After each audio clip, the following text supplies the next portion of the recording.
Hello everyone, and in today's video we're going to be watching Ashikai's video on investigating the moon gate. Haunted Genshin Impact theory, which I don't know is it scary? Or is it just, I don't know. I do want to say I have moved back this mic. I was literally just testing it, and I'm not lying. Somehow, I just going to go on a rant quickly. Somehow, this headset mic, this headset overall was like $50 I think it was. Somehow, this headset mic is better than this $40 mic. I don't know how. I don't know if this is because this is a USB, like it connects with a USB or something. But somehow it's worse. So I'm just going to be practice. But it's going to be honest, I'd rather use this one anyway because I'm used to this one. This one felt really intrusive for me. Like, I don't know, it just felt really out of place for me. Because I've been using this for literally like 5 years. So, yeah. Anyway, we're going to get straight into it. It's just a longer wire now because I have to use like a directioner thing, like a splitter. But yeah, let's get straight into this. Obviously, the mic's still not going to sound as good as it used to. It's just, I feel like this PC, like the audio stuff is like, kind of fucked, I feel like. But, I don't know. But yeah, this one sounds better. God, if you want to see how bad it is, how bad that one is, go check out my Simpsons episode reaction on my Fortnite channel. Oh, that means, oh my god, the audio on my, RV There Yet video is going to be terrible. Sucks. Anyway, let's go straight into this. If you're anything like me, you probably walked away from But I'm also hoping, sorry if the volume's too loud or too quiet, it's at 40%, I'm hoping it's not, because I think this mic is a little bit quieter, so it's at 40. Anyway. If you're anything like me, you probably walked away from Act 4 of Nodcry's Archon Quest wondering, what's the deal with these moon gates? Or maybe you're not like me. Where did Bro go? I go up here with the frost moon. It is obvious that a moon gate is just a gateway to the moon that is opened by a moon goddess. Nothing more to see here, folks. Well, not just a moon goddess, using the power of the moon in general, because, I mean, Thelindis, I was gonna say Theodore, what? That name sounds familiar though. But yeah, Thelindis, also gonna say Dirodith. I don't know why I get Thelindis and Dirodith mixed up. But yeah, Thelindis also opened it using the fragment of the moon, so yeah. I think it was that fragment. That's not even true, because Thelindis opened a moon gate, and she is not a moon goddess. Although she is descended from the followers of a moon goddess, and she did use a piece of the moon to do it. But you can't even blame this feat of hers on her lineage, because according to the in-game quest summary, Dainslif also opened a moon gate. He opened the one that we taught biggest dickhead through. No. I mean, true, he did keep it open. Oh, wait, that's interesting. Opened a moon gate. He opened biggest thing I've ever seen. Yeah, but actually interesting. How did Bro keep it open? the one that we tossed Rerier through. What, you thought that was Columbina? No, apparently it wasn't. It was Dainslif, and as far as we know, he— Wait, that was all Dainslif? Wait, all? Wait, I thought Columbina was opening it, and Dainslif was just helping her keep it open. Wait, Columbina did jack shit? Okay, no, she did. Columbina just threw him in it. Bro, what? Bro opened it? He doesn't have any moon fragments to work with. So if he has no moon fragments to work with, what? And no notable connections to the moon itself, then we must contend with the fact that other people, beyond those associated with the moon, can open moon gates. And whenever these oddities pop up, I have to investigate them. And through my investigation into this matter, I started to suspect that the moon gates have a direct connection to the Abyss as well. Because I'm pretty sure there are several instances beyond the contents of the Archon Quest where someone attempts to open a moon gate, but instead of opening a path to the moon, they somehow opened a path to the Abyss. Now, we can learn a lot by looking into these incidents. For example, we can figure out what the original role of the moons was supposed to be. And we can also get a clearer idea of what exactly happened to Revere and Thelindis when they passed through the Baby, the boots are corrupted by the Abyss. And that's why it could take you to the Abyss as well, because they're corrupted by the Abyss? I don't know, I'm just saying Let me tell you, I got a lot of fun thoughts about all of this. Yes, sirree, babadoo, I do. But before we get into those thinky bits, let me introduce you to this Red Magic, oh my god! And it drives me by the website. Alright. Now that we're done, I've seen some videos of Red Magic phones. Thank you very much to the Red Magic 11 Pro gaming phone for supporting this channel. Now that we're done being wet, Gaming on the go. We can be wet and well with the moon gates. As always, I'm going to start things off by talking about all of the confirmed information that we have about the moon gates before we start layering in all that spicy theory sauce we're so fond of. Most of what we know about the moon gates... It's like, oh my god, you're going up to me? I was wondering why she did that. So fond of. Most of what we know about the moon gates comes from Thelindis' fragmented memories. Now, Thelindis was a moon marrow researcher at Conria's Universitas Magistrorum. And yes, I'm saying that correctly. It is the game that is wrong. I do not care what you say. I cannot hear you. But I actually don't remember what the game said. Now, according to Thelindis and Columbina, moon marrow is something like a... It'd be funny if she like roasted it by showing it. I actually want to hear it again. I don't remember. Now, according to Thelindis and Columbina, moon well, I guess, marrow... I mean, VA say things differently as well, I guess. Right, like Albedo's name, like Albedo, stuff like that. I mean, and we heard like his character, so it's probably just more of like a VA thing, anything, but... Yeah. Not care what you say, I cannot hear Or maybe you. it was the game directors, you have to say it this way. Now, according to Thelindis and Columbina, moon marrow is something like a power core of a moon goddess that only manifests after the moon goddess dies. Thelindis also describes it as a sort of portal in and of itself, so I've come to think of this little power ball as a link between the moon goddess and their moon. Moon marrow also appears to be sort of a link between the moon goddess and... Revised with the Belazine, that said there was a string connecting Paimon to the sky. Their moon. Moon marrow also appears to be sort of a mark of godhood, goddess and their moon. Moon marrow also appears to be sort of a mark of godhood, kind of like a gnosis, and it's also a concentrated source. Color beta playable? we will know soon. Probably like 3 weeks time. We'll probably know if Color Beta is gonna be playable in Luna 4 or not. Of Kuvaki, which is a primordial lunar draconic energy, which we could also think of as moonlight. Now, each of the 3 moons' marrows appears to have a different ability in addition to providing Kuvaki and opening moon gates. I say appears because so far we've only seen that the eternal moon has the power to reveal the true events of the past, as like its additional ability. It is unclear at this time if the other moons have similar abilities or completely different ones or none at all, or if they all share this one. But wait, appears to have far we... But didn't she use the Frost Moon power? We've only seen that the eternal moon has the power to reveal... Oh, maybe she used the power of the eternal moon. She probably just used the power of the eternal moon, don't worry. Because we probably had it at that time, right? It is unclear at this time if the other moons have similar abilities or completely different ones or none at all, or if they all share this one. But for today's investigation, it doesn't actually matter. Now, we've only actually seen the marrows of the eternal and iridescent moons. Not only are the moon goddesses of these 2 moons dead, but the actual moons themselves are shattered. If you think of the moons like an egg, then the moon marrow would be like the yolk of the egg. So if you were to crack the moon open like you would an egg, the marrow or the yolk would escape. And in this case, it fell down to Tevat and then coalesced into this little power ball. I'm using this metaphor to explain it even though it's not 100% accurate because while it is true that the Frost Moon goddess is also dead like her sisters, her moon or egg was not shattered. So in theory, her marrow or yolk should still be inside the moon, which is why despite being the new avatar of the Frost Moon, Columbina... Okay, talk about inside of moons. I just want to go to the thing. I still want to know what the hell the Fatui are doing inside the moon.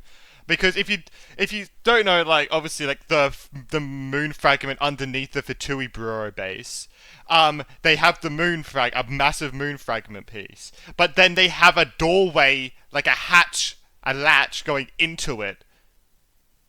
What are they doing inside the moon? That's really what I want to know about, man. That's really what I want to know about. What are they doing? Does not possess a marrow of her own. It is still part of the Frost. Hope you get to see if Dotori comes into the game, into the story. Hopefully, fingers crossed, in Luna 3, we can hopefully go inside of it or learn more about what's going on inside. Frost Moon, Columbina does not possess a marrow of her own. It is still part of the Frost Moon, and it hasn't condensed into a power core the same way the Eternal and Iridescent Moon marrows have. Now, I hope that all made sense because that is basically everything we know for certain about the Moon marrow. It's a power source, a mark of godhood, and it's the key to opening a moon gate. Now, moon gates are pretty simple. They are literally just gateways between Tevat and a moon. But despite knowing exactly what a moon gate is, we don't really understand the nature of it or its true purpose. Because yes, it transports you from Tevat to the moon, but why would it do that? Why would you need such a thing? And along that same line, why did Thelindis see it as because the moon goddesses never went to... Did the moon goddesses ever go to Tevat when they were still alive? Probably not. And why would you need to go to the moon? Maybe to get power? Answer to her. But then, why would the moon goddess... But then why would the moon... I don't know why the moon gates would have to keep going back and forth from to that. Yeah, what is the purpose of moon gates? Yeah, true. Problems when all it seems to have done is killed her. How good's Christmas morning? It's not loose. Never Right. And then that question leads to more questions, like how Because they killed Rio as well, right? did passing through the moon gate lead to her memories getting entangled with Revier's? Logically, I would expect this sort of memory entanglement. Well, okay, the reason why I think it did, I explained this during the main quest, I'm pretty sure. So if you want to see my whole entire reaction to the main quest to find that. But I think it's because they both got shredded, like, they both went into the moon gate and they both got shredded, right? So I'm guessing, so when Reveal was trying to rebuild himself, he either purposely or accidentally got some pieces of Thalindus's body and accidentally fused them with himself, or purposely. And that's how we can see some of Thalindus's memories, is because he fused Thalindus's, like, some of Thalindus's parts, knowingly or unknowingly, to himself. That's what I think, anyway. Only happened if the two had passed through the gate at That the just same makes time, sense, since which they both got shredded in the same moon gate, so I don't know. didn't. They went sort of memory entanglement to only happen if the two had passed through the gate at the same time, which they didn't. They went in separately. And that's led me to believe that Rerir must have done something to entangle his memories with Thalindus's. And after doing some investigation, I've come to the conclusion that Rerir ate Thalindus. I know that feels like a totally random. I mean, it's not red. I was gonna think, I mean, it's not red because Ryan Daughter did that to Naborius, so fuck. I mean, I guess. And bizarre conclusion to come through, so I'm gonna spend the rest of this video walking you through my thought Wait, this whole video's gonna be about that? Emergency food. Fuck's. process. Anyway. About midway through Fontaine, I became fixated on Eucharistic rites in Genshin, and I eventually... We haven't heard that joke in a while in the game. The whole theory about how Paimon's role as emergency food wasn't a joke, it was lore. That video has aged pretty well on the whole, so feel free to watch it if you want more context. But the basic ideas I had back then that apply to the present day have to do with this recurring pattern in Genshin of humans eating the flesh of gods and obtaining their powers and or memories. And not just humans either. Because I started off that investigation looking into Genshin's consecrated beasts, who were once normal animals that ate the flesh of dead gods and thus obtained some of that god's power. That took me down the path to Jacob from the Narcissenkreuz questline, who ate the flesh of Elenus, who is an abyssal dragon, and kind of sort of godlike, and then Jacob turned into an iniquitous Baptist. So he ate abyssal dragon god flesh and gained some abyssal dragon god powers. Forgot about this It's story. all very Eucharist. Now, for those of you who don't know, the Eucharist refers to the ritualistic consumption of food or drink as if it were the flesh or blood of a deity. The practice comes from a few lines in the Christian Bible, like in Luke 22:19-20, where Jesus says, "This is my body, which is given for you. Do this in remembrance of me," as he distributed a loaf of bread to his disciples for them to eat, as if it were his body. The idea here is that consuming the bread was like an act of honoring and remembering the sacrifice Jesus was about to make. This passage is followed by Jesus pouring wine and identifying it as his blood, which represents the holy contract between him and God, which then everyone drank. So they symbolically ate his flesh and then drank his blood.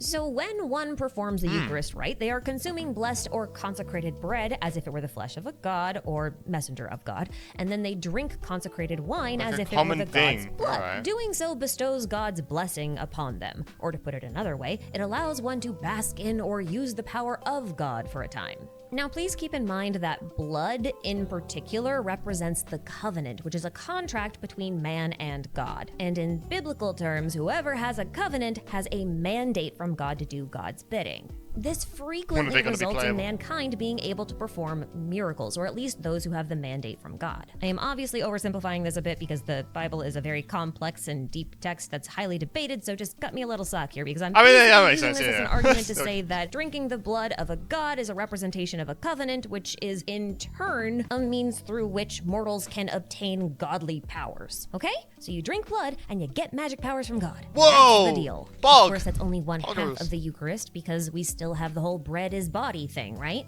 Well, in the same way, wine and blood represent a contract or covenant with God, bread or body represents remembrance, or in our case, memories. Now do you see where I'm going with this whole Rerir ate his fiancée and that's why they have entangled memories thing? Because if he partook of her flesh, or more tactfully, consumed her physical If form, you get memories then he from would eating ingest something. memories of her, Like a right? God's thing, yeah. That's why her memories are inside of him. As for why he would do this or why this is even a valid train of thought, we're gonna need some more information. Maybe it's gonna be like a way for him to get him back. Maybe like how Lamine needs the memories of Carnria to rebuild Carnria. Maybe Raria is gonna rebuild the Lindis, and he needs her memories to be able to do it. Makes sense. Presented to us in the Maybe. form of I don't moon know. marrow. So when the moon marrow was first introduced as a concept, I immediately fixated on how odd of a choice the word marrow was here. And to my surprise, it wasn't a localization error, as the original name, Yue Sui, translates directly into lunar marrow. Oh, okay. Apologies for the poor pronunciation. Although I've been practicing, my Chinese is still pretty bad. But if the term marrow was a deliberate choice, then it did beg the question... Man, practicing Chinese, jeez, that's gonna be tough. Bad. But if the that's term tough, marrow was a isn't it? deliberate choice, then it did beg the question, why is the core of a moon... In this game, your heroes will die. Okay, I'll be honest, I really want this game to be a thing, but it's not. I don't know if you guys have seen the other ad for this, like, about the caravan, like, you can either protect it or attack it. But I really want this game to be, like, a thing, but it's not. It's just AI ad. I want it to be a thing so bad. I mean, more the caravan one, but oh my god. With Because I every love this defeat, type of shit, a new- man. Anyway. It's marrow. Why wasn't it just called a core? Why is the core of a moon its marrow? Why wasn't it just called a core or something? But moon that's when I core, remembered moon some heart. text from the finale of the Deep Gallery's artifact set. Now this set is extremely important because it describes how Nibelung was born alongside his little planet of Tevat and how he made the moons. So you know, it's one of the most important pieces of written lore in the entire game, and you should read it on your... It would sure, and so we all get it if the editor hadn't read it yet. And obviously there's a lot of really important information Wait, here that I just do not have time to go into today. So let me just draw your attention is to... it like an audiobook, like someone reading it, like Minsliff reading the... Fuck, whatever it's called. Oh, I forgot the name of it. Oh, I forgot the name of it. Oh, you know that book that I read. Oh, I'm actually so I forgot the name of it, but yeah. The anyway. part that stuck out to me the most, which happens to be this line where Nibelung said, "If the tide of the abyss must come, then let my bones be the bulwark that shields Tevat." Which basically just sounds like he's going to use his body to protect the world, right?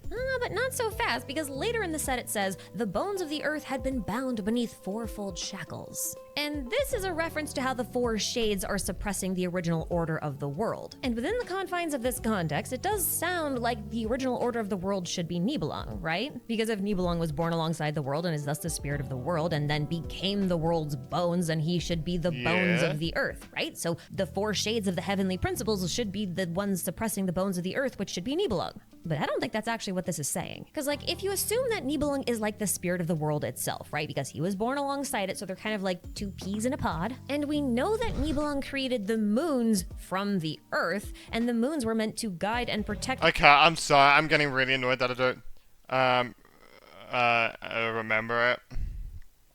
I don't really remember.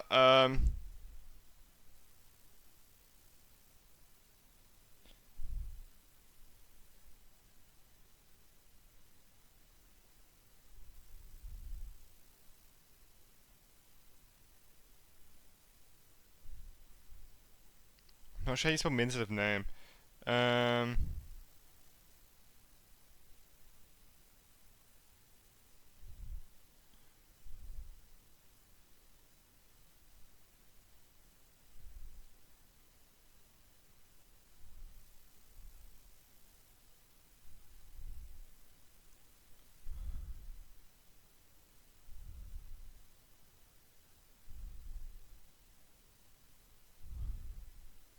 It's annoying. It's on the tip of my tongue.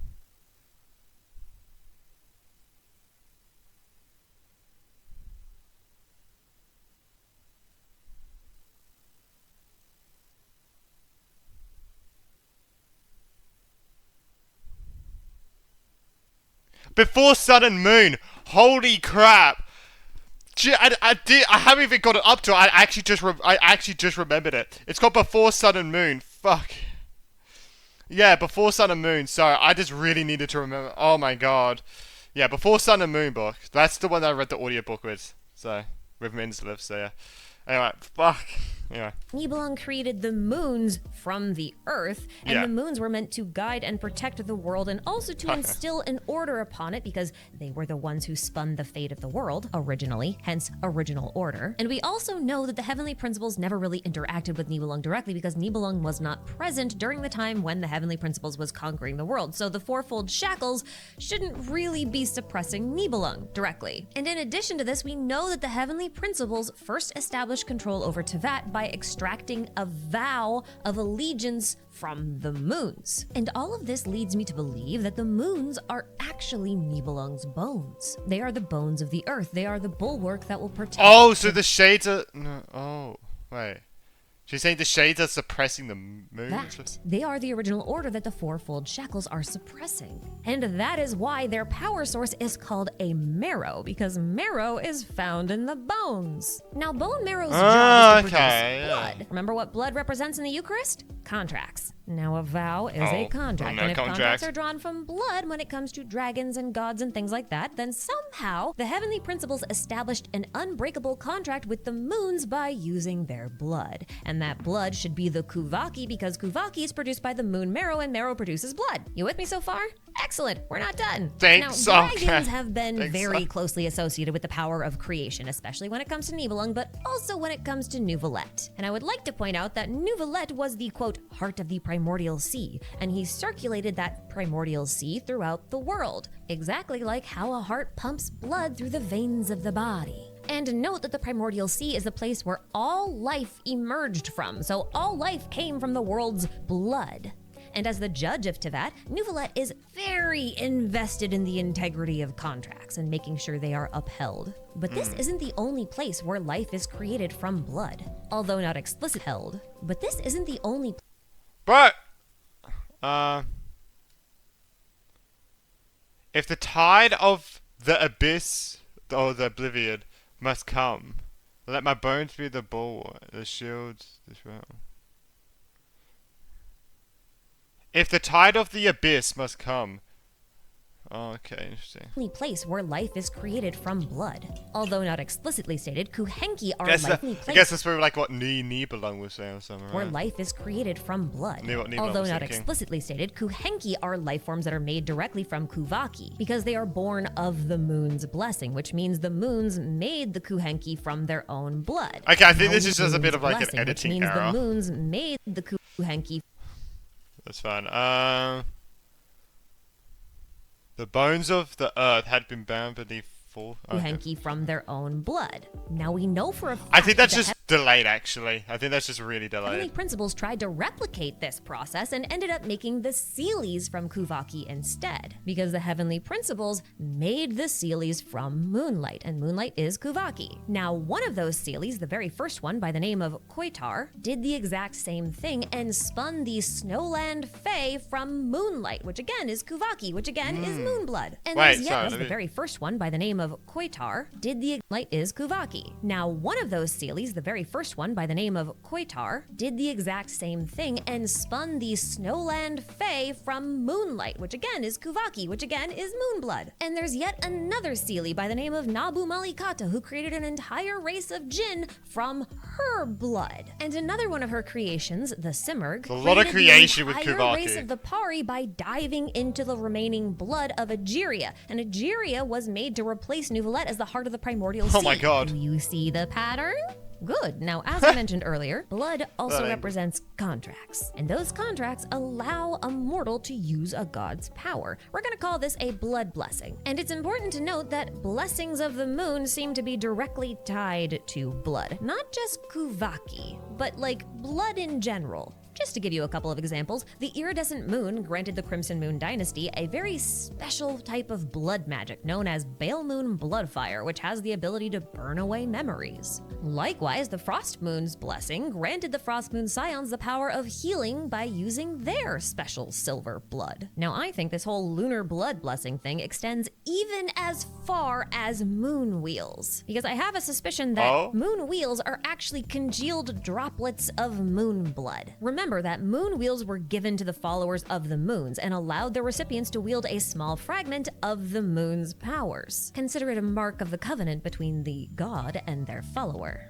Moon wheels were later refined into visions, which do the same thing. In fact, the whole process of giving a vision includes the archon of that element passing on a fragment of their elemental mastery to the recipient of that vision. It's very similar to a moon goddess giving a moon wheel to one of her followers. And it's not even weird that they both grant power over elemental energy, because as far as I could tell, the original elemental system was made from Kuvaki. Now, I know Yahaltakutin told us that elemental energy came from phlogiston, but I really think she was just telling us that because we were in that land and we would have been familiar with phlogiston. We hadn't come into contact with Kuvaki yet. And she's not lying to us either when she says it was made from phlogiston, because I suspect that Kuvaki is made out of both phlogiston and the primordial sea, as all three are the only primordial powers in Teyvat that we are aware of, if you don't include the abyss, but we'll come back to that. But I do think this is why Kuvaki comes in 3 colors: white, red, and blue. The red represents the primordial power of phlogiston, the blue represents the power of the primordial sea, and the white represents the union of both. All I'm really getting at here is that when you receive a vision or a moon wheel, you are receiving a drop of blood from either a moon goddess or an archon. And that little drop of blood is a contract between you and the deity that issued it to you. So long as you uphold your contract, you will maintain access to your powers. And this logic even applies to delusions, since we know that at least one batch of delusions was made from the crystal marrow, which grows from Orobashi's bones, which are now entangled in the earth. And fun fact, the composition of crystal marrow is very similar to the bony shell that consecrated beasts develop after they partake of the god flesh. Do you see how this all comes full circle? Now, I could go on, I could really go into the weeds with this, and I probably will in a future video because I have so much more to say about blood in Genshin, but you kind of get the idea now, right? Blood magic is dragon magic is Eucharist contract magic. And I really think this is why the whole bloodline purity thing comes up so often and is so important when it comes to stuff like Conrians and the Frost Moon Scions. In fact, certain curses like the Hilichurl's Curse of the Wilderness could just be the result of them breaching a contract that they made with their god. So different bloodlines would have different contracts. Therefore, they would experience different effects of different curses because their contract terms are going to be different. Now, I suspect the question all of you have right now is, how does all this blood moon magic stuff connect to Rerir and the Abyss and the Lindis's stuff and moon gates too? Well, my little scholar, in the Eucharist rites, you don't really drink blood, you drink a representation of blood. Generally wine or some other consecrated alcohol. And in Genshin, the drinking of wine or other specialty alcoholic beverages is generally associated with the Abyss. To quote the Drunkard's Tale, what you call wine, we call the Abyss. Now, in Act 4 of Nodcry's Archon Quest, Durin and Albedo managed to convert a massive amount of abyssal energy released by Rerir into elemental energy, so Columbina would be able to use it. But the thing about this is that elemental energy is supposed to be refined Kuvaki, not abyssal energy. So if you can make elemental energy out of abyssal energy, then that implies that Kuvaki, elemental, and abyssal energy are all the same thing. It's the same substance in 3 different forms, kind of like how water can be a liquid, solid, and a gas. And if that's true, then it would explain how Rerir was able to convert the energy from the Kuvaki cannon, which should be Kuvaki, into an abyssal form that he could use. In fact, it's possible that elemental energy is sort of like the transitional state between abyssal energy and Kuvaki. So the Abyss is wine, is blood, is Kuvaki, is contract, and is elemental energy.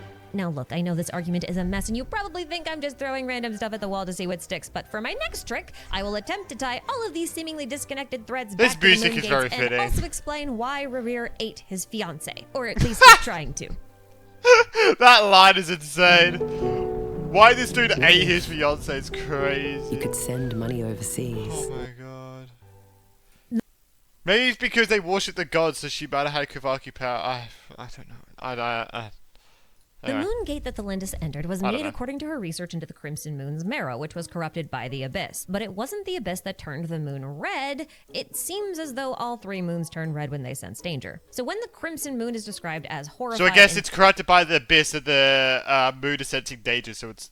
But since it's corrupted by it, it's always red. Perrin Harry, it's probably because she was being consumed by the Abyss, and it's not that the Abyss turned her red. She's just naturally red when frightened. Now, this same book describes the iridescent moon's marrow as appearing to be one giant horrified eye that floats in the sky, which makes it sound an awful lot like the Lovecraftian outer god known as Groth, a comparison I've made several times now in several different videos, and one I still feel very justified making, because there's another quest in Nodcry where you fuse red and blue Kuvaki into white Kuvaki, and that quest is called Colors Out of Space, and it got its name from a Lovecraftian short story about a similar topic. So there are multiple instances where the moon and moon-like power is referencing Lovecraftian horror. Now, the thing about Lovecraftian references in Genshin is that they tend to only show up when the Abyss is involved. So the connection to Groth with the iridescent moon makes sense because the iridescent moon is corrupted by the Abyss. But the Lovecraftian reference to the Colors Out of Space quest makes a whole lot less sense because it's just about Kuvaki, which is just a lunar power in general. And that made me wonder if the moons themselves are called treacherous because their true nature is more akin to tamed abyssal entities.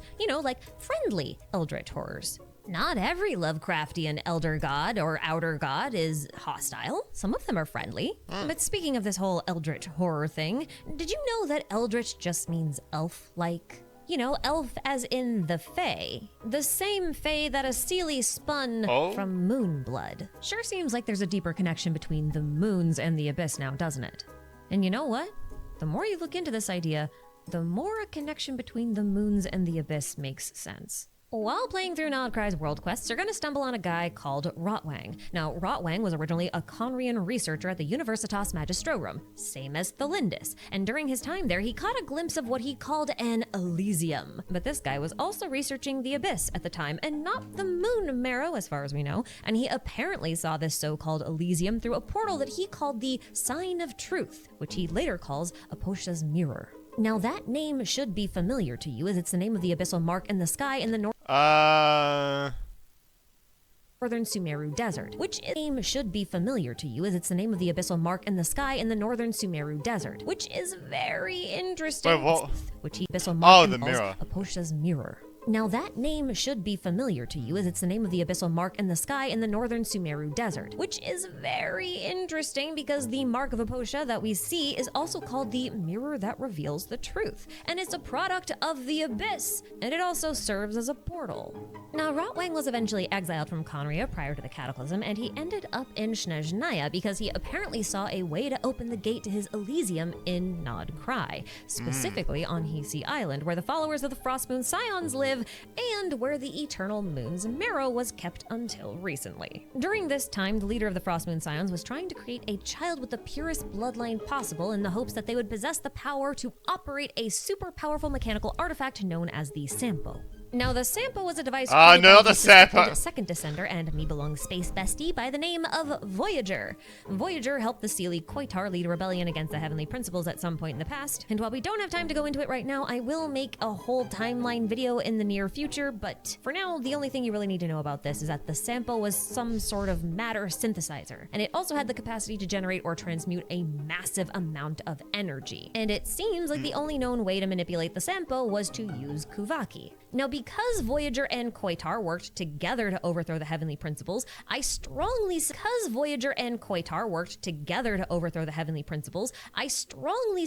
that Voyager made the Sampo for Koitar, since she was a Seelie who could also use Kuvaki to control the device. And I also suspect that this device's true purpose was to open a moon gate. That would make the Sampo something akin to an artificial moon marrow that Koitar could use to open a proper moon gate for herself. And this is a very bold claim that will not make sense just yet. Now, Rotwang wanted to use the Sampo to open a gateway to his Elysium, which is a little confusing because the Sampo should be moon-powered, right? And Rotwang's Elysium Sorry, will not oh my god. Jesus Christ.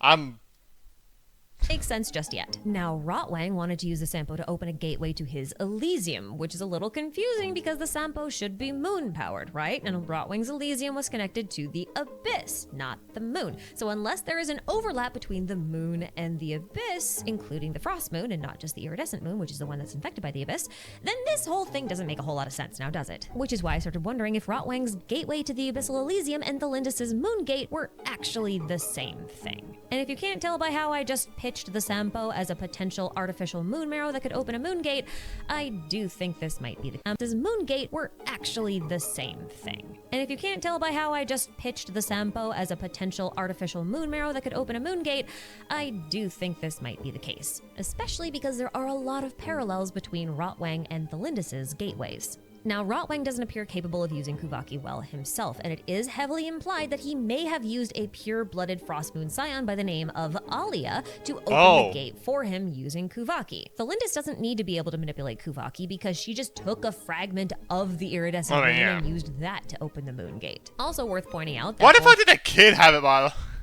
Alia and Thalindis are descended from moon-blessed tribes. Alia was blessed by the Frost Moon, and Thalindis was blessed by the iridescent moon. Now, both Columbina and Thalindis agree that an enormous amount of power is required to keep the moon gate open. Columbina can't keep a moon gate open herself because she lacks access to her marrow. Thalindis, on the other hand, has direct access to the Crimson Moon's marrow, which is, again, part of the reason why she took a fragment of that iridescent moon, aka the Crimson Moon, which would have been steeped in the marrow's power, and used it to open the gate. Now, in Rotwang's case, I think the Sampo may have been able to replicate the same sort of effect that you would have gotten from a fragment of the moon or a moon's marrow, since it can generate or transmute enormous amounts of energy by design. So once again, that would make the Sampo a kind of synthetic moon marrow, which is a lot more likely than it initially sounds, but again, we'll get to that. Now, Thalindis presumably died after passing through her moon gate. Likewise, Alia died trying to put a stop to Rotwang's plans, which involved him opening a gate, or having her open the gate. And while we don't have any details on how she died, I suspect that she died passing through the gate just like Thalindis. And because she died putting a stop to his plans, I think she may have pushed him into the gate and, followed him in, dying in the process. Because, we do know Rotwang went through the gate, and we know that Alia's twin sister, Isla, had a prophetic vision of Rotwang rising from the depths of the abyss and returning to Tevat as an abyssal abomination. And I don't know about you, but that sounds an awful lot like what happened to Revier, right? He passed through the moon gate, got torn to pieces, and then returned to Tevat in the form of the Wild Hunt. And I do think it's worth noting that Rotwang was originally from Tevat, and then he went to Conria and started doing his abyssal research. And this abyss research was technically forbidden, which is how he got exiled to Tevat in the first place. But the thing is, Rotwang was supposed to turn into a Hilitril when he returned to Tevat, but he didn't because he had been steeped in the power of the abyss. So while it may not have been on the same scale as what happened with Revier becoming a sinner, it is oddly similar, don't you think? So I'm guessing, I was gonna say, would Daisley be wielding the power of the abyss, but he hates the abyss so much, I just don't think he would. Now, all of this could be circumstantial and coincidental. How oddly similar, don't you think? Now, Revier becoming a sinner, it is on the same, but he didn't because he had been. Thing is, Rotwang was supposed to turn into a Hilitril when he returned to Tevat, but he didn't because he had been steeped in the power of the abyss. So while it may not have been on the same scale as what happened with Revier becoming a sinner, it is oddly similar, don't you think? No, all he of didn't this become could because he was he kind of sitter. Yeah, okay. be circumstantial and coincidental. However, there is something in the Book of the Hymns of the Far North, Why is which it you so can find happy? in the Frost Moon Enclave, that sounds an awful lot like a moon gate as well. And it has a lot in common with the abyssal gate that Rotwang apparently opened. Prayer Song 16 describes how the Bel-Yit Tsar, the former Cryo-Archon, wanted to open the gates of Pohjola. So he offered the third descender his daughter's hand in marriage if the third descender would open the gates for him. If the third descender refused to do so, then the Bel-Yit Tsar was gonna have his daughter do it for him. And his daughter is a Tsaritsa. Now the key word I want to focus on here is Pohjola, because in Finnish mythology, Pohjola is a land of word I want to focus on here is Pohjola, because in Finnish mythology, Pohjola is a land of ice and in snow to the far north that either borders on the realm of the dead or literally is the realm of the dead. It depends on the myth or your source. This is noteworthy because opening the gates to Pohjola is what made the heavenly principles rip the third descender into pieces, which were then transformed into the seven Gnosis. Sorry. This is noteworthy because opening the gates to Pohjola is what made the heavenly principles rip the third descender into pieces, which were then transformed into the seven Gnosis. So the heavenly principles does not like it when people open these gates to this realm of the dead. Or is that just an assumption on our part? Are we just projecting and assuming that the heavenly principles is doing this as punishment? Or is it possible that the gates of Pohjola are actually supposed to be moon gates, and getting torn to pieces is just a side effect of passing through a moon gate? What is a good toy? One that is fun and certified for safety. Find out more at kinder.com. Spreadsheets killed my sales. Wait, just try Pipe Drive. Discover Pipedrive's sales CRM. Consider, an Elysium is said to be found in both the Abyss and on the Moon, hence why the Frostmoon Scions intended to create or travel to an Elysium using the Sampo, and why Rotwang believed his true Elysium was in the Abyss. But it's important to remember that an Elysium isn't just a paradise. It's a paradise in the afterlife, meaning both the Abyss and the Moons are representing life after death. The afterlife, the underworld, Sorry, is this a is paradise. so much, like, oh my god. It's a paradise in the afterlife, meaning both the Abyss and the Moons are representing life after death. The afterlife, the underworld, the Sheol, whatever you want to call it. And based on this cutscene where you can see the Abyss on one side and the Moon on the other, as well as the circumstantial evidence that I've been laying out in this video, it seems like the Abyss and the Moons also share not just an association with the afterlife, but also a location. They're both outside the firmament. So it would make sense if opening the gate to one also led you to another. That could be why Rotwang was trying to access his Elysium in the Abyss Yeah, they do, actually. by using a moon gate. It would also explain why Rerir They returned look like...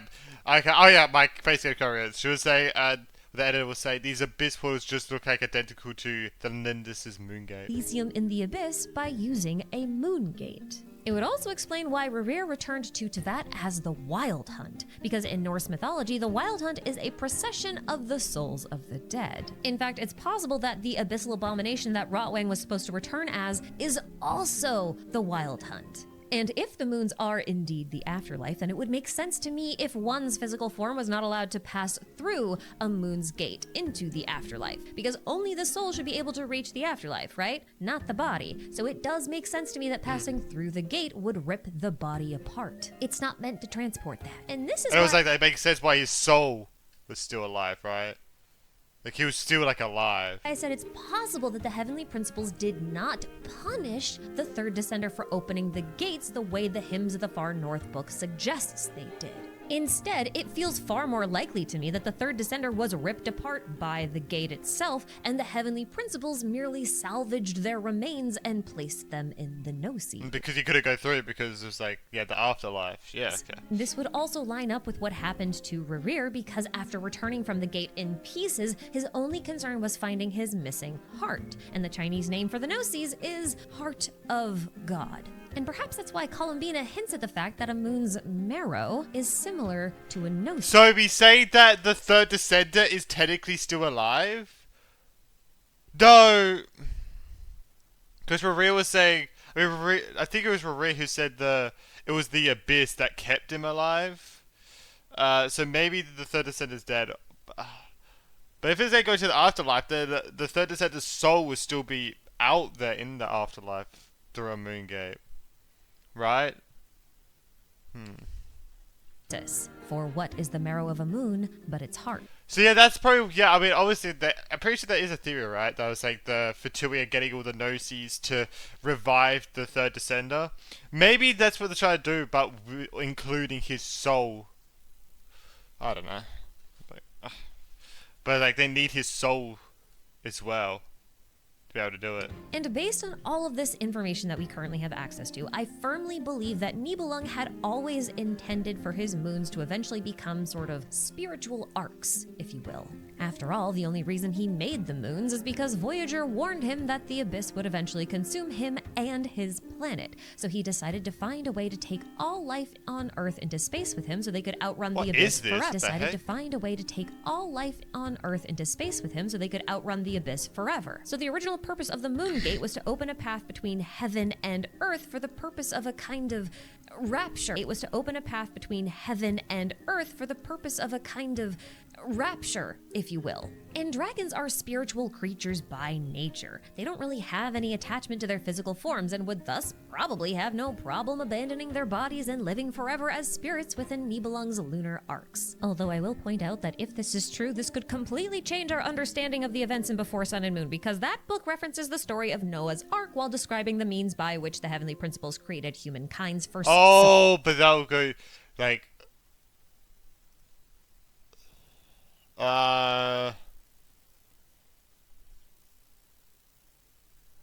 Story of Noah's Ark while describing the means by Yeah, because that would be like talking about like the moons then. which the heavenly principles created humankind's first civilization. Kukulkan Khan told us once that the heavenly principles kind of just tossed humans into Tibet one day, and I can't help but wonder if the year of the Ark's opening, described in Before Sun and Moon, was actually a little bit literal, and that maybe the heavenly principles opened one of Nibelung's lunar arcs and then made the contents human-shaped, kind of like how Egeria turned the Oceanids into humans. Or alternatively, maybe they hound one of Nibelung's actually a little bit literal, and that maybe the heavenly principles opened one of Nibelung's lunar arcs and then made the contents human-shaped, kind of like how Egeria turned the Oceanids into humans. Or alternatively, maybe they had a lunar arc of their own, and that arc became Irminsul. Because Irminsul is basically humankind's afterlife, and Ruka Devada does call herself a moon,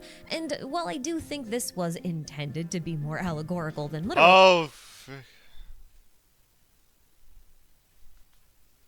Oh.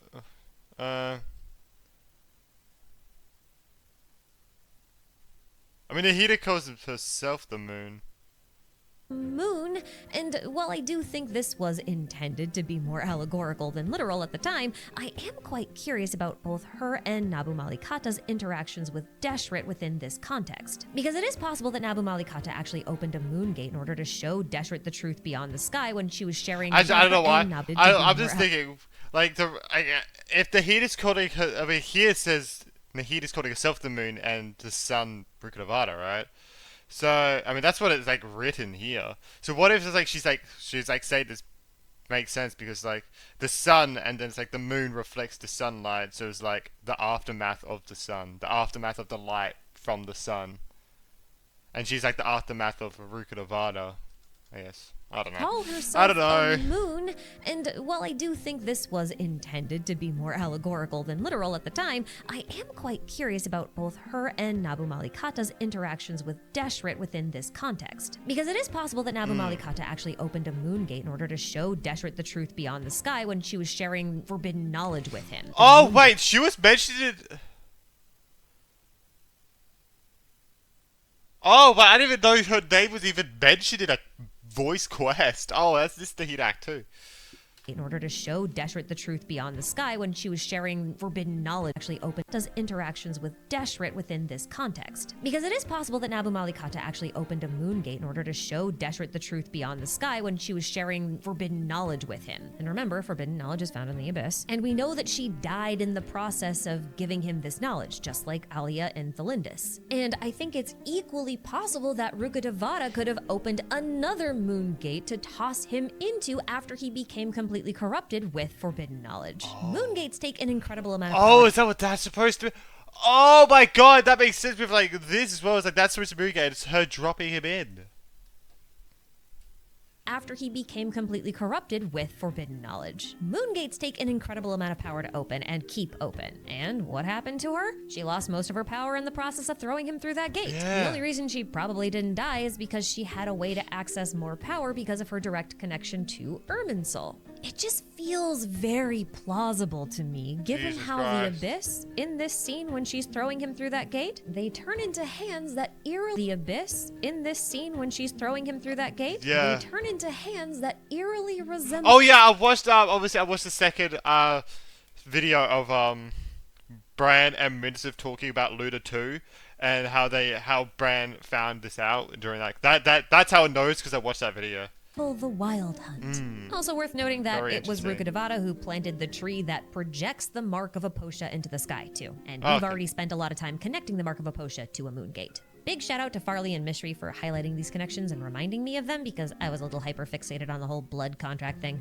But you know, all of this does make me wonder whether or not we're wrong about the Tsaritsa wanting to resurrect the third Descender. Because I kind of feel like if she was really, really broken up over his death, then maybe she would have tried to do all of this kind of stuff, you know, thousands of years ago when he died, and not 500 years ago after the Cataclysm. Although you could make an argument that maybe something happened between then and now that changed things for her. But it's still worth second guessing, because, like, the third Descender opened the moon gate to the afterlife, right? So what if that's the Tsaritsa's real goal? To use the third Descender's fragments, the Gnosis, to open a gateway to the moon and achieve Elysium. Or just create a brand new world, a new paradise. Because according to the Tsaritsa... God, Paradise just reminds me of freaking Wooba. Not a good side. just create a brand new world. Because, yeah, but I mean, that makes sense, using all the Gnosis to be able to open a moon gate. Because that makes sense if the Gnosis are the remnants of the third Descender. If the third Descender could open the moon gate, then it makes sense if you get all the Gnosis to be able to open a moon gate. So, yeah, that makes sense. A new paradise. Because according to the Tsaritsa herself on the Shivata gemstone, and also Piero, who is carrying out her orders, they want to burn away the old world and make a new one. Perhaps a new Elysium. That's probably what Buddy the Herbazole is. And if that's true, it could totally explain why the Tsaritsa was so interested in Columbina's moon powers, as weak as they were. Especially because, as I've already stated, Columbina has implied that there is a sort of similarity between the moon marrow and the Gnosis. So okay. You'll regret two things: staying up late because the couch is too good to leave, and missing Ikosa's Black Friday sale. We'll sleep on the couch. Anyway. That kind of explains all the weirdness between the Abyss and the moon gates and some oddities about the moons themselves, but you're probably still wondering, how does any of this suggest that Rerir ate Thalindis? And why did we have to go through all that Yeah, true. I forgot that was even a question. magic contract, afterlife on the moon, and in the Abyss stuff to get there? Oh, ye of little faith, you've just gotta trust the process. There is a method to my madness, and I will explain it right now. When traveling through Rerir's memories, we get to play Chutes and Ladders with the Sinners. And Rerir's game piece takes the form of play Chutes and... Is this really Is this shooting ladders? I mean, I guess kind of like shooting ladders, but as though shoot to take you down, but I guess that's like dying. So, Ladders with the Sinners. And Rerir's game piece takes the form of a wolf that is bound by the moon. And his title, the Witch piece, takes the form of a wolf that is bound by the moon. And his title, the Rasher of Solnari, roughly means moon hunter. So symbolically speaking, Rerir is a wolf who is bound by his obsession of hunting the moon, which makes him a perfect reference to the Norse myth of Hati, a celestial wolf that is endlessly chasing the moon. Legend says that once Ragnarok, also known as the apocalypse, arrives, Hati will finally catch and swallow the moon. So if Rerir is the wolf, then Thalindis is the moon that he's chasing, which is very fitting since she is from the Crimson Moon dynasty. And if the wolf eats the moon, then Rerir eats Thalindis, or at least what's left of her. And I think what's left of her after her passing through the moon gate is her heart. Again, not her literal physical heart, but like her spirit, the core of who she is. Because remember, Thalindis is likely dead. Passing through the moon gate likely killed her because, again, the moon gates are probably gates to the afterlife. I mean, her going into likely it. killed her because I guess, I don't know. I thought she like disintegrated, but no, she just disappears. Again, the moon gates are probably gates to the afterlife that are located on the moon. I think she knew this, and she passed through the gate fully intending to die. And if you're wondering why Thalindis told Revere that she had somehow found a solution, like a way for him to live that normal life he always wanted, only to off herself by going through a moon gate, it's probably because she was likely talking about the two of them living in the eternal Elysium paradise of the afterlife found on the moon. No more hunting people down. No more strife, that no more cutscene makes struggles, sense. just Nah. on the When you moon. say that cutscene No definitely more makes hunting sense. eternal Elysium paradise of the afterlife found on the moon. No more hunting people down, no more strife, no more struggles, just the two of them happily dancing for the rest of time. And I feel pretty confident in this assessment, partially because of how the whole cutscene went down. Thalindis passed through the gate, and then Revere got abyssal power, reopened the gate, and suddenly, where are they? In a peaceful, perfect paradise of a scene. An Elysium, if you will. This is probably a preview of what life could have been had they successfully made it to the moon, and if the moon hadn't been shattered to pieces. Because just like the moon, the illusion shattered shortly afterwards, and the two were separated in opposite directions. Yeah, And I her think going that to, Revere- yeah, her using the, yeah, that makes sense, yeah. afterwards. Yeah, they both went through the moon gate. She went to the moon, the afterlife, but he ended up in the abyss. And the two were separated in opposite directions. And I think that Revere wants to eat Thalindis' heart because she no longer has a body. And as Vetterfilnir said, "For as long as you live, your story with Thalindis shall not come to an end. That is the only chance you have of fighting back against fate." Oh my So god. if he eats her, she becomes a part of him. From the perspective of the Eucharist rite, consuming a heart means consuming the flesh, and the flesh represents remembrance, memories, right? So that's how their memories would become entangled. But also, the heart pumps blood, and blood represents contracts, and the oldest contract on earth is the contract of marriage. But this is probably not what they imagined their wedding would look like. But it's good enough for me, and I think it ties everything up quite nicely. So let's call Oh it my god, are they probably gonna get a video on fucking Death from her? Oh, Jesus. a day. Oh, big thanks to Red Magic for sponsoring this Because video. there's also and a another business thanks video I to my channel watched at members one for point. patiently supporting my nonsense. I love you guys. And a final thanks to you for watching. Take care of yourselves out there, and if you follow this trail of Moonblood, maybe you'll find me in the next one. Happy hunting! My brain hurts. I don't even know what to think. I genuinely have zero clue what to think. Uh...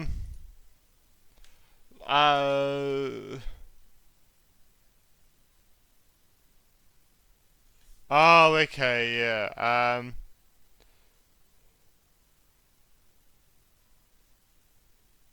Maybe. Okay, so there's no really concrete answer. Yeah, this is so weird. Like, I didn't. That was the biggest thing for me. I feel like it was at the beginning. It's like Dane opened the gate. I thought it was kind of Bina opened the gate, and Dane helped her sustain it with his power. But no, Dane opened the gate. I don't get that. Unless Dane is I mean, Dane's obviously keeping something from us, right? Huh.